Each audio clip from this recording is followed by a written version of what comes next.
ఫ్రీక్వెంట్గా cold cough ఫ్లమ్ పెట్టేసి ఉన్న వాళ్ళకి వాళ్ళు ఆవ నూనె డైలీ అప్లై చేసుకోవడము మసాజ్ చేసుకోవడం చేస్తుంటే బాడీలో హీట్ జనరేట్ అవ్వి ఇది బాగా వర్క్ చేస్తుంది. ఇది సెకండ్ది. ఫస్ట్ మీరు ఏదైతే డ్రింక్స్ తాగుతున్నారో అవి హాట్ ఇన్ఫ్యూజన్స్ అంటాం.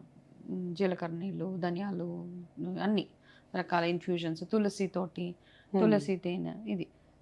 తర్వాత బాగా కఫం ఉన్న వాళ్ళు చేయాల్సిన సింపుల్ రెమెడీ తమలపాకు తేనె కలుపుకొని ఈ రెండు తినేస్తే మనకి కఫం రాకుండా హెల్ప్ అవుతుంది. రెగ్యులర్గా చేసేదన్నమాట.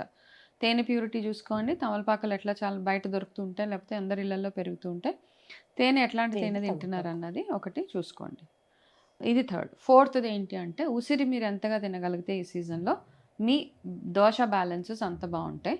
సో కఫము జలుబు ఇవే కాకుండా వేరే ప్రాబ్లమ్స్ రాకుండా కూడా మనకి ఉసిరి హెల్ప్ చేస్తుంది. కాబట్టి ఒక్క ఉసిరికాయ పుల్లగా ఉంటుంది, ఏదోలా ఉంటుంది అని కాకుండా వగరు పులుపు అన్నీ ఉంటాయి. కాబట్టి తినడానికి అది ట్రై చేయండి. డెఫినెట్గా చాలా చాలా బ్యూటిఫుల్గా వర్క్ చేస్తుంది. అంటే సీజనల్ ఫ్రూట్స్ ఎందుకు తినమంటారంటే seasonal vegetables and seasonal fruits ఆ సీజన్లో వచ్చినప్పుడు తింటేనే దానిలో ఉన్న విటమిన్స్ కానీ హై సి విటమిన్, మన ఆమ్లా, ఓకే, సి విటమిన్ బాగున్నప్పుడు మనకి స్కిన్ ప్రాబ్లమ్స్ కానీ హెయిర్ లాస్ కానీ లేకపోతే ఇంకా రకరకాల వేరే ఇష్యూస్ కానీ ఇవన్నీ రాకుండా ఉంటాయన్నమాట.